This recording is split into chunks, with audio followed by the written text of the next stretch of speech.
Alors, bonjour à tous et bienvenue dans ce nouveau vlog. Donc, on est le samedi 13 janvier.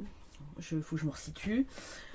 Je viens de terminer à l'instant Je connais ton secret de S4 Remain, paru chez Pocket. Alors, j'ai bien aimé ma lecture, j'ai bien fait de le reprendre. Voilà, comme tu disais, Elodie. Oui, j'ai bien fait de le reprendre quand même, ça aurait été dommage de ne pas le lire, parce qu'en fait, une fois que j'étais relancée dedans, après, j'avais vraiment envie de savoir la suite. Alors, je l'ai réentamé ce matin. Enfin, réentamé. J'avais lu 2 chapitres hier, je crois. J'ai pas eu beaucoup de temps pour lire hier, mais bah, ce matin, il fallait que je termine, quoi. Absolument. Alors, bien évidemment, arrivé à un moment donné. Alors, je sais pas si vous êtes comme moi. Allez, on y va, petite confidence. Dans les livres comme ça, à suspense, je vais enlever ça parce que ça fait plein de reflets. Dans les livres à suspense comme ça, les thrillers où il y a vraiment de la tension, en fait, j'ai toujours besoin, à un moment donné, c'est de stopper le bouquin, de faire autre chose. Je me fais des idées, je me forge des trucs, enfin voilà. Je mets ça, voilà. Il y a mes hypothèses qui me viennent en tête. Il faut que voilà, que je pose un petit peu mes idées et après j'y reviens. Alors je suis contente de savoir si j'ai eu les bonnes réponses ou pas. Alors là, clairement non. Euh, mais euh, mais au final, c'est génial, mon chien vient de péter et il vient de se barrer. Non mais franchement. Bref, c'est pas grave. Euh, et du coup, en fait, c'est ça. Je pense que j'ai besoin un petit peu d'apaiser la tension. Et après de revenir pour connaître la suite. Je sais pas si vous êtes comme moi. Voilà. Et moi, c'est souvent comme ça que ça se passe chez moi. Donc bref, donc je suis très contente de l'avoir lu. Alors je pense que je vais le mettre dans la catégorie suspense, celui-là. Donc je vous en avais parlé, je crois, dans mon précédent vlog, mais on est avec Jo, qui est journaliste indépendante. Elle était mariée avec Simon, mais en fait, ils ont divorcé puisque Jo a eu une liaison, alors entre guillemets, hein. Disons qu'elle a envoyé des sextos à quelqu'un qu'elle a rencontré sur internet. Ils se sont jamais vus en vrai, mais ils s'envoyaient des messages et tout. Simon l'a découvert et bon bah ça a précipité leur divorce en fait, hein. Simon a refait sa vie. Il est marié maintenant avec une femme qui s'appelle Polly et ils ont une petite fille, Grace, qui a 6 mois. Joe, bah, du coup, suite au divorce, s'est retrouvé journaliste indépendant, ça paye, mais pas tant que ça. Donc, c'est sa copine, alors Tabitha, je crois que je vous ai dit Tara là dans le précédent vlog, mais c'est Tabitha qui lui a proposé d'habiter dans son appartement, puisqu'en fait, elle est quasi jamais là. Faut savoir que Tabitha a énormément d'argent, hein, sa famille est riche. Et donc, du coup, Joe est venu habiter là en attendant de pouvoir se remettre financièrement.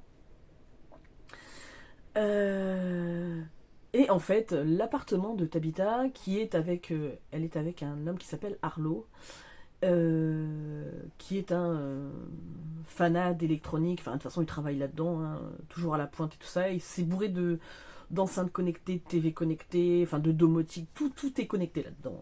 Voilà. Et sauf qu'un jour, les enceintes, il y en a une donc, qui s'appelle précisément Electra, lui dit je connais ton secret. Voilà, en gros ça commence comme ça.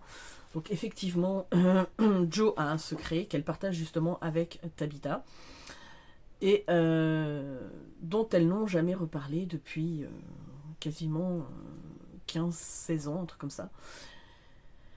Et, et va s'en suivre un engrenage où en fait elle va être prise au piège de ces enceintes qui vont limite la pousser à se suicider. Alors il y a plein d'autres trucs derrière. Je ne vous en dis pas plus parce que sinon, voilà, clairement, ça va vous gâcher le plaisir de la lecture. Et du coup, j'ai beaucoup aimé. Et en fait, ça m'a juste conforté dans l'idée de l'intelligence artificielle, tout connecté, machin. C'est un truc que je vois pas forcément d'un très bon oeil, clairement.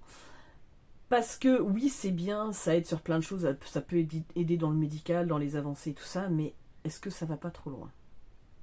Voilà. Par moment, je pense, très sincèrement, que tout ça, ça va trop loin. Donc après, c'est peut-être que mon avis, hein, voilà, qui vaut ce qu'il vaut. Mais je pense que, ben, sais pas si j'aurais envie de rentrer tout ça chez moi. Voilà, j'ai une enceinte connectée d'ailleurs qui est dans un carton, que j'utilisais simplement pour écouter la radio ou de la musique, ou des fois ça pouvait m'arriver pour une recette et tout ça. Mais une fois que je ne m'en servais plus, elle était éteinte. Hein, clairement, mais pas juste éteinte comme ça. C'est-à-dire que je poussais le bouton off. On sait jamais ce qu'on peut. Voilà, j'ai rien à cacher, je suis pas une dangereuse criminelle ni rien. Mais même l'idée de savoir que bon, on peut épier mes conversations ou n'importe, enfin je sais pas, c'est hyper intrusif en fait. Ça fait un peu comme un viol. Donc voilà, donc bon, bref. Je ne sais pas ce que vous en pensez, dites-moi. Peut-être que c'est moi qui suis très réfractaire aux nouvelles technologies. Je suis peut-être trop vieille époque, on va dire ça comme ça. Je ne sais pas. Bref, voilà, bah écoutez, moi en attendant, c'était une bonne lecture. Alors c'est pas un coup de cœur, rien. Déjà en plus parce que bon, j'ai eu du mal à rentrer dedans la première fois. Mais franchement, bah, après ça reste toujours du S4 Main. Il y a toujours du suspense, voilà, il fait monter les trucs. Il a le don de faire ça. Et je suis contente de l'avoir lu. Voilà, bon. Bah sinon, écoutez, pour l'instant, je ne sais pas ce que je vais lire. Voilà. Du tout. Je vais voir. Peut-être un bûcher sous la neige, mais j'avais envie de peut-être le faire en LC, parce que je sais que ma copine Elodie, Ingrid la lectrice, l'a reçu à Noël. Et je pensais le proposer sur son Discord, parce que bah après ça pourrait être sympa. Donc à voir. Peut-être me mettre dans la suite de Joséphine, parce que bah du coup je n'ai pas repris depuis. Bah j'ai lu que le premier tome. Et du coup ça se lit rapidement, donc pourquoi pas. Voilà, bah écoutez, hein, suite au prochain épisode, vous avez vu le super suspense que je vous lance là. Impressionnant. Et sinon, je voulais dire merci à toutes les nouvelles personnes qui se sont abonnées, parce que j'ai beaucoup d'abonnements, enfin beaucoup, je suis pas une grande youtubeuse, hein, mais en comparaison de ce que j'avais depuis un moment, oui, clairement, j'ai eu pas mal de nouveaux arrivés sur la chaîne. Donc je vous souhaite la bienvenue, j'espère que vous vous plairez ici, et puis bah moi, je vous fais de gros bisous à tous, puis je vous reprends tout de suite. Alors, je vous retrouve, on est lundi 15 janvier, voilà, déjà. Voilà, donc ne vous étonnez pas, je suis habillée, mais j'ai très très froid, alors j'ai rajouté mon pilo et mon écharpe. Voilà, je viens de déposer ma fille à l'école. Oui, il fait 14. Mais c'est parce qu'il a fallu que j'éteigne les chauffages pour mettre le sèche-linge. Mais c'est pas grave, j'ai l'habitude. Voilà, bah que vous dire, ce week-end j'ai bien lu. Voilà. Donc j'ai validé 2 nouvelles catégories du challenge Zoo en folie. Ouh, je n'arrête plus, hein, c'est moi qui suis en folie là pour le coup. Donc j'ai validé la catégorie soigneur. Donc un livre sur le médical ou vétérinaire. Et j'ai lu La promesse d'une île de Sophie Talmen. Donc c'est chez Albin Michel. On est avec... comment il s'appelle ? Alexis. Alexis qui était un urgentiste dans l'humanitaire qui a vu des choses particulièrement difficiles, qui rentre après 8 années parti en mission humanitaire. Il rentre, il est blessé, donc il a subi une attaque dans l'hôpital où il travaillait et donc une bombe est tombée. Et ben du coup il s'est retrouvé à boiter puisque sa jambe a été touchée.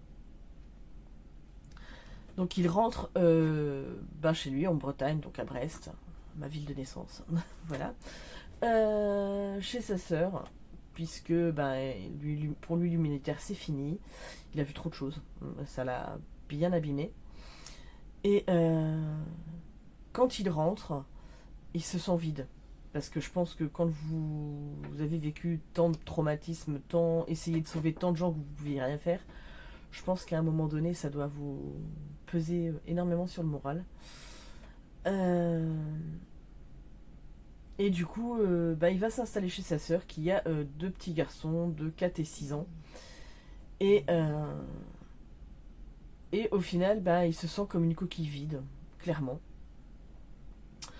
En parallèle de ça, on suit un médecin qui s'appelle Yann, qui est proche de la retraite, et en fait il a de plus en plus de problèmes de hanches. Donc il habite sur l'île de Groix, Et en fait, il est épaulé par son secrétaire qui s'appelle Joe, euh, qui est un personnage très haut en couleur, vraiment. Et bon, son fils vient sur l'île, donc le fils de Yann vient sur l'île, il est médecin aussi, et il lui dit là à un moment donné, il va falloir quand même que tu fasses quelque chose pour ta hanche, parce que tu peux pas continuer comme ça. Donc son père se rend bien compte que c'est... Voilà, à un moment donné, il faut qu'il prenne soin de lui aussi. Et ils vont chercher un remplaçant le temps de son arrêt maladie. Hein. Ce qui va être plus compliqué que prévu. Et du coup, Alexis va retrouver Mathieu un jour dans un bar qui s'appelle le Gobmouche qu'ils fréquentaient tous les deux quand ils étaient étudiants en médecine, puisque Alexis et Mathieu se connaissent. Et donc Mathieu va lui parler justement du cabinet de son père qui cherche un remplaçant en attendant que son père se rétablisse de son opération de la hanche. Voilà, donc comment va être amené Alexis à aller sur cette île. Je vais pas vous en dire beaucoup plus. C'est l'histoire d'une reconstruction, c'est de plusieurs personnages d'ailleurs. Euh, et c'était sympa. Franchement, ouais, j'ai passé un très bon moment avec tous les personnages. Maintenant, il me restera pas en mémoire, je pense, pendant. Mais franchement, c'était hyper sympa. Donc, c'est un livre que j'aurais pu mettre aussi dans la catégorie, alors pas baleine, mais tortue, je crois. Si je dis pas de bêtises. Enfin bref, le livre où il y a de la plage, la mer, tout ça, puisque bon, ça tourne beaucoup autour de ça sur l'île. Hein. Mais principalement quand même, dans ce livre, on parle de médical, puisque on parle d'un médecin remplaçant, d'un autre médecin, d'une kiné, enfin voilà. Et on est vraiment là-dedans, quoi. Donc bon, bah forcément... Non, c'était pas Tortue, alors c'est quoi? Le livre avec la mer. Je sais plus. C'est pas grave. C'est pas grave. Ah si, c'est la loutre. Ah oui. Donc c'était loutre, mais non, j'ai validé la catégorie soigneur. Comme ça, c'est... De toute façon, dans un zoo, il faut un soigneur. Donc il fallait que je le lise, hein, clairement. Ensuite, j'ai lu, alors pas du tout dans le même registre, un livre beaucoup plus difficile. Donc j'ai lu La carte postale de Anne Berest. Béré, je ne sais pas comment ça se dit, hein. On va dire Berest parce qu'il y a un S. Donc c'est paru chez Grasset. Alors on est avec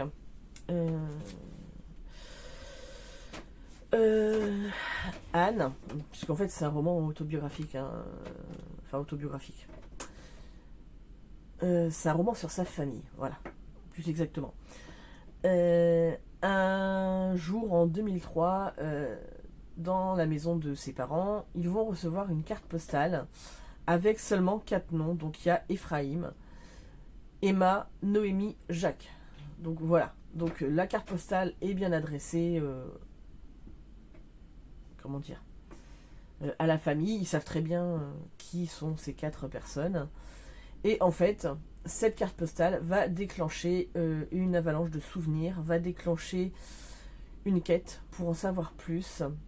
Et ça va nous mener donc des années fin d'après-guerre, voilà, puisque le roman débute en 1919 en Russie, et jusqu'à nos jours en fait.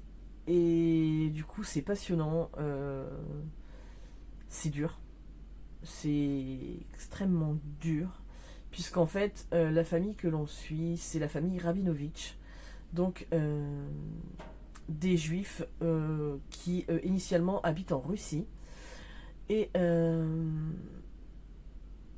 au final qui vont errer en Europe et en Palestine. Enfin non, c'est même pas en Palestine, c'est en Israël je crois. Oui, je crois que c'est en Israël qui s'installe, je sais plus, enfin bref. Et au final ils vont errer un petit peu, puisque il n'y a pas que la montée du nazisme, mais il y a plein... À l'époque en Russie, il y a plein de choses qui n'étaient pas bien vues. Donc bon, ils vont se déplacer. Le grand-père, qui s'appelle Nochman, un truc comme ça, lui a très bien compris ce qui était en train de se tramer. Hein. Il est vraiment pas bête. Et Et en fait, il a dit à ses enfants, il faut absolument que vous partiez. Donc de Russie, pour se protéger. Et quand certains de ses enfants lui disent, oui, on va aller en Pologne, on va aller en France, on va... et il leur fait, pour lui, c'est pas une bonne solution.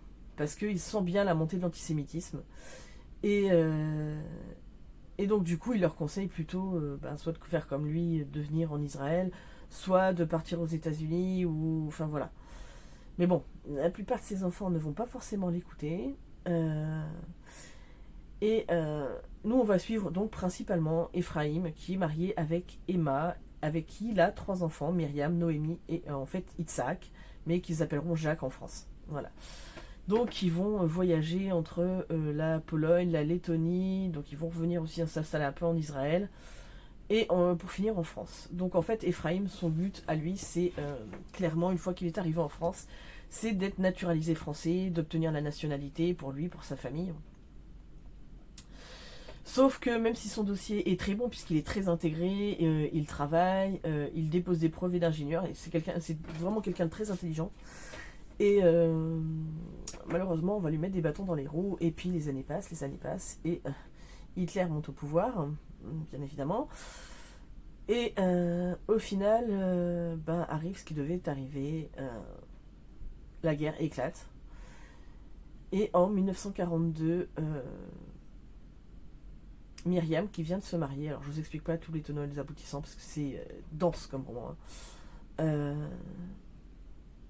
Elle est à Paris, et en fait, elle est revenue passer du temps chez ses parents, donc dans l'Eure, puisqu'ils ont déménagé de Paris pour aller dans l'Eure.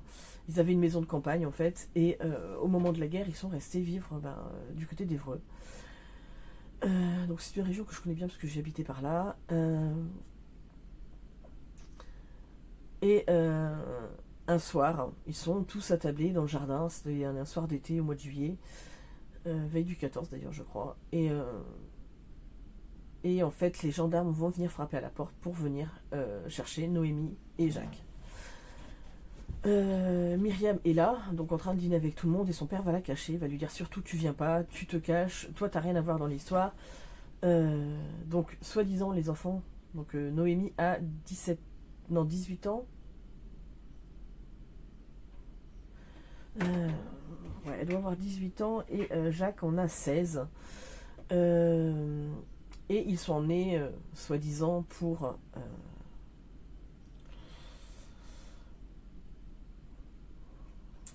partir travailler en Allemagne. C'est pas du tout ça qui va se passer.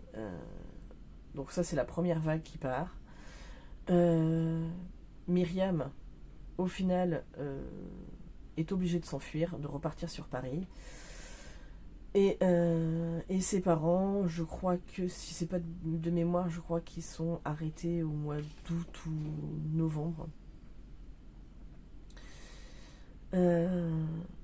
Alors, je vais pas vous en dire beaucoup plus, parce que c'est vraiment l'histoire de la famille, c'est vraiment l'histoire de...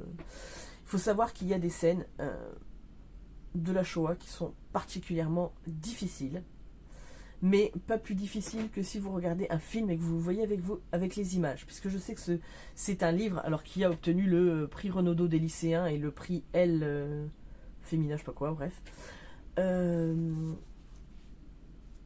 où il y a eu une polémique sur ce livre, parce que certaines personnes ont trouvé que les descriptions étaient trop difficiles, que fallait évoquer, mais pas forcément montrer, entre guillemets, hein, parce qu'on ne le montre pas, mais on l'imagine, que fallait pas forcément tout dire. Ben moi je suis désolée, je trouve que si, en fait.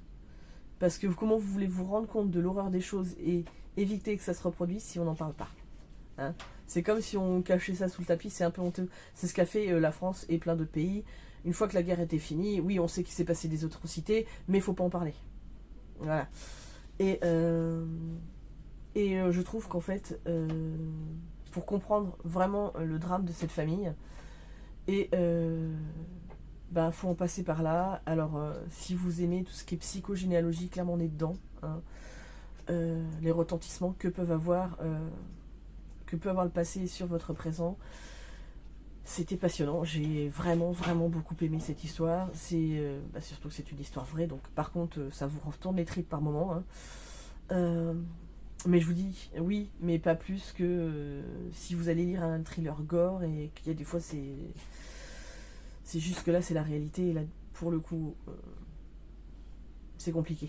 Et puis euh, et puis en fait quelque part euh, oui on explique ce qui s'est passé mais c'est pas forcément une dénonciation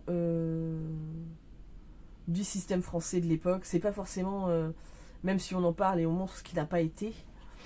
À un moment donné, Anne est dans un dîner avec son nouveau compagnon et donc il célèbre Pessa, qui est une fête juive. Et en fait, il y a une femme qui est là et qui fait bien sentir à Anne que de toute façon elle n'est pas à sa place. Alors effectivement, Anne n'a jamais pratiqué la religion juive, même si elle l'est de par sa mère. Mais c'est pas quelque chose qu'il pratiquait dans sa famille. Et, et donc du coup, il y a quand même un autre... Enfin, il y a plusieurs personnes à ce dîner. Et il y a un des enfants, donc bon, il a déjà la vingtaine ou la trentaine, hein, qui explique à son père, parce que son père il lui fait oui, mais avec tout ce qu'on a vécu en antisémitisme quand on était jeune, machin, hein, et son fils le met en parallèle en lui disant oui, d'accord, mais à côté de ça, est-ce que toi, quand tu vois des gens qui sont en train de crever de faim dans la rue, ou qui vivent sous des tentes, ou des migrants, ou des machins, comment tu réagis, et est-ce que t'es mieux en fait que les gens de l'époque en fait? Et finalement, je trouve que c'est bien parce que c'est pas non plus accuser tous les Français, parce que voilà, il y a quand même un faux. Là, on parle beaucoup de la résistance aussi, puisque Myriam va être dans la résistance. Mais voilà, c'est pas, on n'accable pas ce qui s'est passé, on explique. Et même si c'est atroce, c'est pas pour enfoncer les gens de l'époque et voilà. Donc je l'ai trouvé extrêmement bien fait ce roman. Puis c'est passionnant. Enfin après, je veux dire, c'est tiré de son histoire de famille, donc c'est toujours passionnant de rentrer là-dedans. La façon dont elle va réussir à découvrir qui a envoyé la carte aussi, enfin parce qu'ils vont mener une enquête hein, pour savoir qui, parce qu'il n'y a pas d'expéditeur, il n'y a rien. Et non, c'était super intéressant. Les investigations étaient vachement bien. Donc je peux que vous conseiller ce roman qui est sorti en 2021.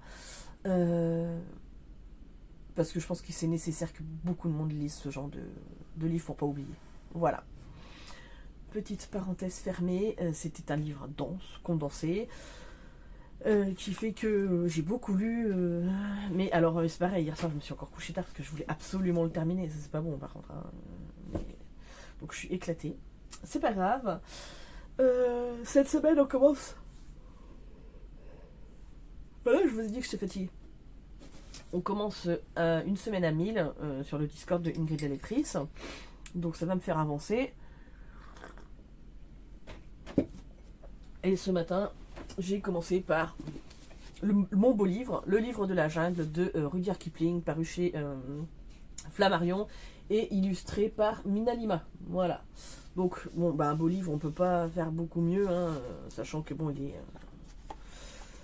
Voilà, là, je vais m'apprêter à lire ce qu'il y a là. Je pense que on est clairement dans la bonne catégorie. Donc voilà. Hein, c'est illustré, c'est très interactif. Donc, je suis en plein dedans. Voilà. Hein, donc ben, j'aurai validé ma catégorie beau livre, qui est la catégorie dauphin. Puisque les dauphins, c'est beau. Voilà. Donc ça me fera un petit peu avancer, sachant que j'ai pas mal de trucs à faire cette semaine. On va voir si j'arrive à tenir mes 1000 pages. Hein. On verra bien. Voilà, voilà. Bah écoutez, moi je vous reprendrai, je pense, plus tard. Hein. J'ai encore pas mal parlé. Mais c'était important là de développer sur la carte postale parce que je sais qu'il a fait polémique. Il a été présenté au Goncourt. Et il y a une des journalistes, justement, enfin une de celles qui était dans le jury, en fait, qui s'est justement indignée de ce qui était noté dans ce livre, puisqu'elle trouvait ça trop dur. Sauf qu'il y avait clairement un conflit d'intérêts, et voilà. Et comme je vous dis, moi je ne suis pas d'accord. Je pense qu'il y a des choses, il faut les dire, même si c'est dur. Même si clairement, oui, ça vous remue les entrailles, mais malheureusement, c'est ce qui s'est vraiment passé. Donc bon, je pense que vous regardez la liste de Schindler, c'est pas... Schindler, pardon. C'est pas forcément plus dur que ce qu'il y a dans le livre. Voilà. Bref, je vous fais de gros bisous, puis je vous reprends sûrement dans la journée ou demain. Alors on se retrouve, on est mardi 16 janvier. Donc hier j'ai bouquiné un peu, mais pas tant que ça. Je suis un peu déprimée, un peu beaucoup même. Parce que je suis allée dans mon armoire et j'avais plein de trucs qui étaient moisis. L'armoire juste à côté de mon lit. Hein. Mais il a tellement fait un temps pourri cette année qu'en fait, eh ben, il a tellement plu que forcément, eh ben, les murs aiment pas trop. Voilà, dans un mobil-home et dans mon container. Il a fallu que j'aille voir pour des papiers tout à l'heure. Et... En fait, je vais même pas en parler si j'ai envie de pleurer. Je pense que je suis en train de perdre les 3/4 de mes affaires. C'est comme ça. C'est pas grave. C'est pas grave, c'est pas grave. Hein. Voilà. C'est juste... ça fait juste mal. C'est comme ça. Sinon, j'ai eu ma conseillère Pôle emploi. Hein. Ça fait 15 jours que je suis réinscrite à Pôle emploi, mais je l'ai déjà eu au téléphone. Au final, je vais expliquer toute ma situation. Alors, des choses dont je ne parlerai pas ici, clairement, puisque ça ne regarde que nous. Parce que, voilà. Et elle m'a dit... Au début, elle voulait m'orienter vers Cap Emploi, machin. Et puis elle me dit, non, mais on va au vu de la situation, je vais vous laisser tranquille un petit peu, on va le temps de régler tout ça, et puis on verra ça plus tard. Donc j'étais d'accord avec elle. Hein, clairement, voilà. Donc bon, pour l'instant, ils vont pas trop me prendre la tête pour le boulot.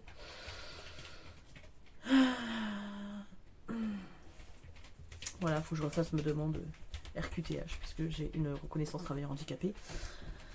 Et faut que je téléphone à mon médecin pour avoir le renouvellement. Puisqu'il se termine bientôt. Et qu'en fait je savais qu'il fallait que je le fasse et j'ai complètement zappé. Ça c'est tout moi. Mais j'ai eu beaucoup d'autres trucs en tête là dernièrement et clairement j'avais pas la tête à ça. Donc voilà, c'est comme ça, voilà, on va pas parler de ça éternellement. Donc on est dans une semaine à 1000 hein, et clairement là, autant la semaine dernière je l'aurais bouffé et là cette semaine c'est beaucoup plus compliqué parce que oh, j'ai le moral, hein, vous inquiétez pas, hein, c'est comme ça, il y a juste des choses il faut pas regarder. J'ai commencé le livre de la jungle de Rudyard Kipling, donc chez Minalima, illustré par Minalima, donc j'ai lu 90 pages déjà. Voilà. À côté de ça, parce que je ne voulais pas l'emmener en attendant ma fille à l'école. Hein, j'ai peur de l'abîmer, donc je préfère qu'il reste à la maison. Donc j'ai entamé... alors ça c'est lorsque le dernier arbre, donc c'est la couverture. Hein, voilà, je sais parce que je l'ai enlevé, la jaquette. Pour pas l'abîmer. Donc lorsque le dernier arbre de Michael Christie. Alors je vais garder ça, c'est plus léger. Donc j'ai lu, j'ai pas lu énormément, enfin j'ai lu 71 pages. Voilà. On est avec Jack, donc qui est une jeune femme, Jack Greenwood, qui travaille dans ce qu'on pourrait appeler une réserve. Donc ils appellent ça la cathédrale.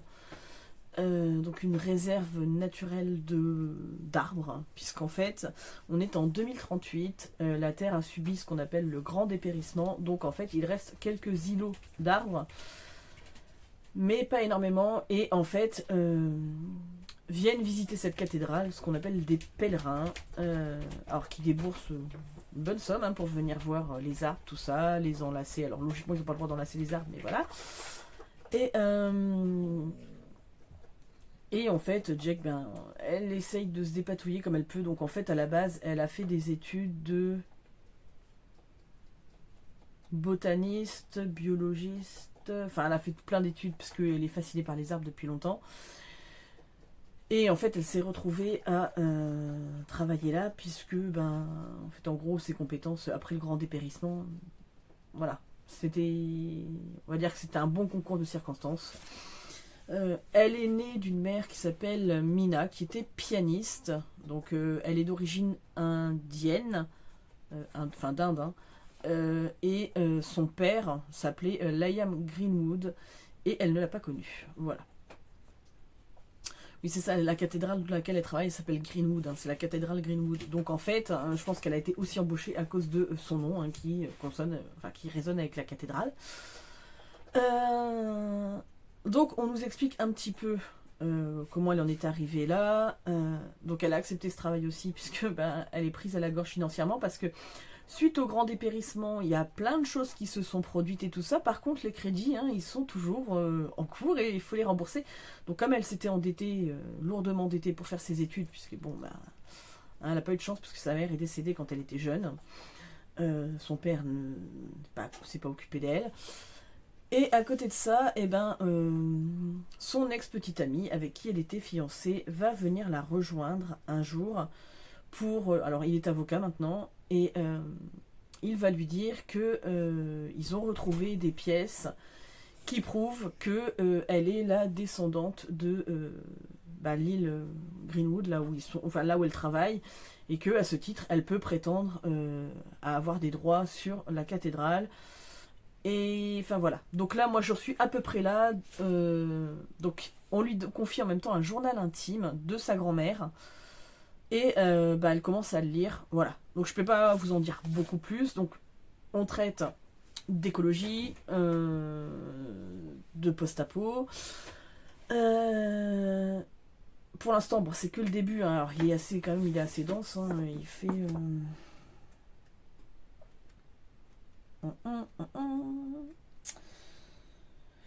quasiment 600 pages. Donc autant vous dire que j'en suis qu'au tout début. Pour l'instant, j'aime bien, donc on va voir ce que ça donne. Donc en parallèle du beau livre, hein, donc celui-ci va valider ma catégorie je ne sais plus quoi. Je ne sais plus comment, je suis fatiguée. Hop, donc, je vais vous redire ça tout de suite. Donc le beau livre, c'était la catégorie dauphin, c'est vrai. Et là, je vais valider la catégorie serre. Il faut espérer que j'arrive à aller jusqu'au bout, sinon ce sera les toilettes. Hein. Parce que bon, je sais pas si je suis dans un bon mood là, mais bref, on verra bien. Et puis à côté de ça, j'ai lu un petit peu d'un autre bouquin, mais qui n'a rien à voir avec la chaîne là. C'est plutôt sur mon autre chaîne, mais bon. La sorcière indomptée, j'ai lu 55 pages où on parle des énergies, méditation, voilà, bref. Donc, on va dire que ça compte quand même dans la semaine à 1000 pages, puisque j'ai quand même déjà lu 55 pages, donc faut pas déconner, hein, merde. Voilà, donc bah écoutez, sinon à part ça, je vous dis, au niveau du moral, puis aujourd'hui on n'a pas de 4G, donc en fait là je prends sur le wifi de mes beaux-parents, mais... la 4G c'est quand même mieux, hein, ça capte mieux. Donc en fait, j'avais compressé ma vidéo, enfin mon book haul et tout ça pour vous le poster aujourd'hui. Bah ça va pas être possible. Et en fait, je voulais le poster en allant chercher ma fille à l'école et finalement, bah c'est... Il a tellement gelé que la voiture à mon mari, le frein à main était bloqué ce matin. Donc il a pas pu partir.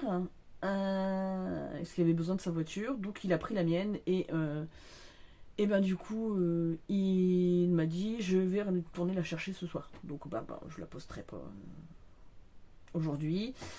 Ça sera pas demain non plus parce qu'ils annoncent de la pluie verglaçante ou enfin de la neige, mais neige pluie, je sais pas trop cette nuit et demain. Donc je ne prendrai pas la voiture clairement. Donc ça sera jeudi. Hein. Voilà. Bah écoutez, je vais clôturer ce vlog là. Je vous reprendrai. Je pense demain, voilà, pour vous parler de mes lectures. Là, je vais profiter, je vais bouquiner, il est 3h15. Allons-y gaiement. Mais, ouais, j'ai plus envie de me prendre la tête, il y a plein de choses qui me fatiguent. Mais bon, c'est pas grave, ça va revenir. C'est là, tout de suite, parce qu'il fallait pas que j'aille voir mes affaires. Voilà, ça aurait été beaucoup mieux. Bref, sinon j'espère que vous allez tous bien. Et puis voilà, je vous fais d'énormes bisous. Je vous dis À plus tard pour un prochain vlog.